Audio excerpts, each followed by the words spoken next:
എവിടേക്ക്, എന്തിന്? ഈ രണ്ട് ചോദ്യങ്ങളും ഞാൻ ചോദിക്കണില്ല. പക്ഷേ യാത്ര എന്ന് പറയുമ്പോ കയ്യിൽ ദമ്പടി വേണ്ടേ? തീവണ്ടി കൂലിയും ശാപ്പാടും. ഭിക്ഷക്കാരുടെ നിഘണ്ടുവില് തീവണ്ടി കൂലിയൊന്നുമില്ലടോ. അപ്പൊ അങ്ങനെയായില്ലേ?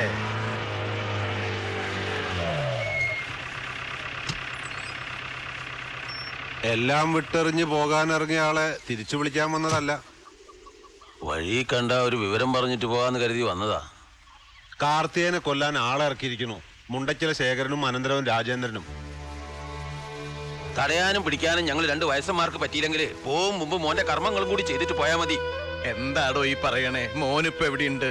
പോയി നോക്കട്ടെ അവിടെ എന്ത് നടന്നു. അറിഞ്ഞ കാര്യം പോണ വഴി ഇവിടെ ധരിപ്പിച്ചു എന്നേ ഉള്ളൂ. വാടാ ദ്രോസേ.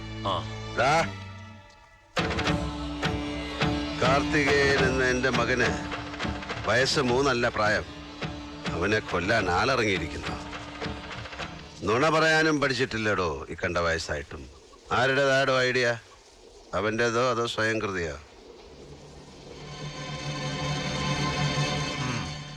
അപ്പോ അവൻ എത്തി, നന്നായി.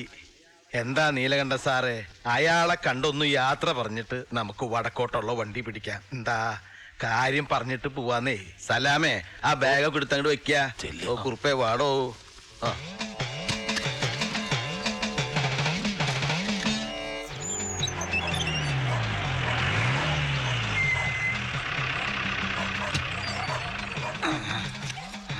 ഈശ്വര, ഞാൻ പിടിച്ചോളാം. ഓ,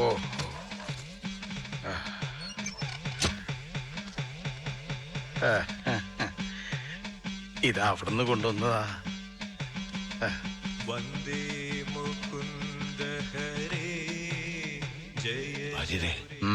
പെരിങ്ങോടൻ ചത്തിട്ട് വർഷങ്ങളായി.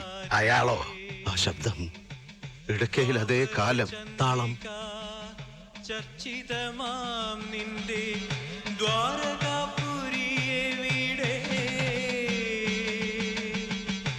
പീലിത്തിളക്കവും കോലക്കുഴൽ പാട്ടും അമ്പാടിപ്പൈക്കളുമേ വീടേ, ക്രൂരനിഷാദ ശരം കൊണ്ടു നീറുമീ നെഞ്ചിലെന്നാത്മപ്രണാമം,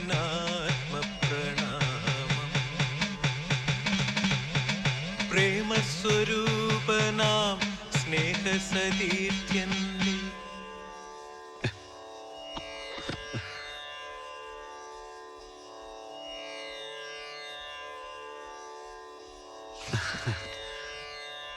അച്ഛനെ ആളെ മനസ്സിലായോ? ഭാര്യയോട് ഞാൻ പറഞ്ഞു, പെരിങ്ങോടന്റെ അതേ ശബ്ദം. ശബ്ദം മാത്രമല്ല, പെരിങ്ങോട് ശങ്കരമാരാരുടെ സൃഷ്ടിയാണ്. അച്ഛനോട് പോലും പറഞ്ഞിട്ടുണ്ടാവില്ല. ഗുരുവായൂരൊരു ബന്ധം ഉണ്ടായിരുന്നു മൂപ്പർക്ക്, അതിലുള്ള പ്രൊഡക്ഷനാ.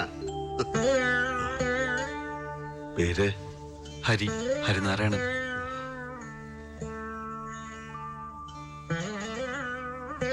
അച്ഛന്റെ കഴിവ് കിട്ടിയിട്ടുണ്ട്. സ്വഭാവം അതുപോലെ പകർത്തരുത്. അങ്ങനെ നടന്ന ജീവിതതാളം കുട്ടുമ്പ പിഴവ് വരുത്തരുത്. ഏതെങ്കിലും ഒരു മൂർത്തിയുടെ മുമ്പില് കൊട്ടിപ്പാടി സേവിക്കുക. സേവ നടത്തി കുടുംബം പുലർത്താൻ ഇടയ്ക്കേം തൂക്കിച്ചെന്ന് കയറിയപ്പോ ക്ഷേത്ര കമ്മിറ്റിക്കാരന്റെ ചോദ്യം, അമ്മയുടെ ജാതി, കുലം, പിന്നെ അതൊക്കെ തെളിയിക്കാൻ സർട്ടിഫിക്കറ്റും. ഗസറ്റഡ് ഓഫീസറുടെ അറ്റസ്റ്റഡ് കോപ്പി, ദൈവത്തിന്റെ കൊട്ടാരം വിചാരിപ്പുകാരെന്ന് നടിക്കുന്നവരുടെ അന്വേഷണ കമ്മീഷൻ. ആ സമയത്താണ് എൻ്റെ കൈ വന്ന് പെടുന്നത്. കയ്യിലൊരു ഡിഗ്രി സർട്ടിഫിക്കറ്റ് ഉണ്ടായിരുന്നു. പോണ്ടിച്ചേരിയിൽ എൻ്റെ ഒരു സുഹൃത്തിൻ്റെ ഡിസ്റ്റിലറി കൊണ്ടാക്കി. ഇപ്പൊ സെയിൽസ് മാനേജരാ. ജീവിതം സുഖം. കള്ളുണ്ടാക്കണ സ്ഥലമല്ലേ. ഒരു കുപ്പി സ്പിരിറ്റ്, ഒരു കുപ്പി വെള്ളം, പിന്നെ നിറത്തിനും മണത്തിനും ചേരുവകൾ സ്വല്പം. അങ്ങനെ ബോട്ടിൽ ചെയ്യണ വിദ്യ കണ്ട് മതിയായതുകൊണ്ട് പെരിങ്ങോടന്റെ മോൻ ഇന്നുവരെ ഒരു തുള്ളി കഴിച്ചിട്ടില്ല. അമ്മയൊപ്പുണ്ട്. സാറിന്റെ ദയ കൊണ്ട് അലട്ടില്ലാതെ കഴിഞ്ഞു പോണു. മതി. മനസ്സിലെ സോപാനത്തിൽ നാരായണമൂർത്തിക്ക് കൊട്ടിപ്പാടാം. അത് മതി.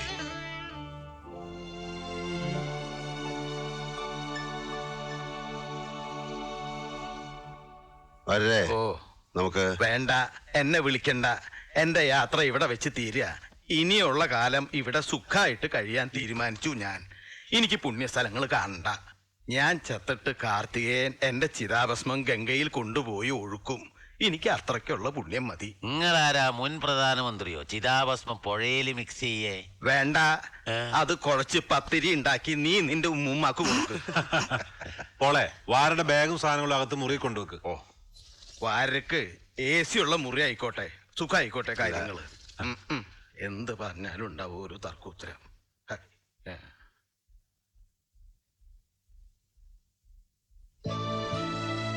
പണം അച്ഛനെ തോൽപ്പിച്ചു തുടങ്ങിയ കാലത്ത് അച്ഛനെ നോവിച്ചുകൊണ്ട് ഞാൻ വീട് വിട്ടുപോയി. വഴി എനിക്ക് തടസ്സമല്ലായിരുന്നു. പണം, കൈനിറയെ പണം കിട്ടാൻ ഞാൻ എന്തും ചെയ്തു. പക്ഷെ ഇന്ന് അത് മാത്രമേ എനിക്ക് കൂട്ടിനുള്ളൂ. കഴിഞ്ഞ 10 വർഷമായി ഞാൻ അനാഥനാണ്. അമ്മ കൂടി നഷ്ടപ്പെട്ട എന്നെ വിട്ട് അച്ഛനെങ്ങും പോകരുത്. മംഗലശ്ശേരിയിൽ അമ്മ തനിച്ചാണ്. ആ മണ്ണ് തിരിച്ചു കിട്ടണം. ആരുടെ കയ്യിൽ നിന്നായാലും ഞാനത് തിരിച്ചു വാങ്ങും. മംഗലശ്ശേരിയുടെ പൂമുഖത്ത് എനിക്ക് അച്ഛനെ കാണണം.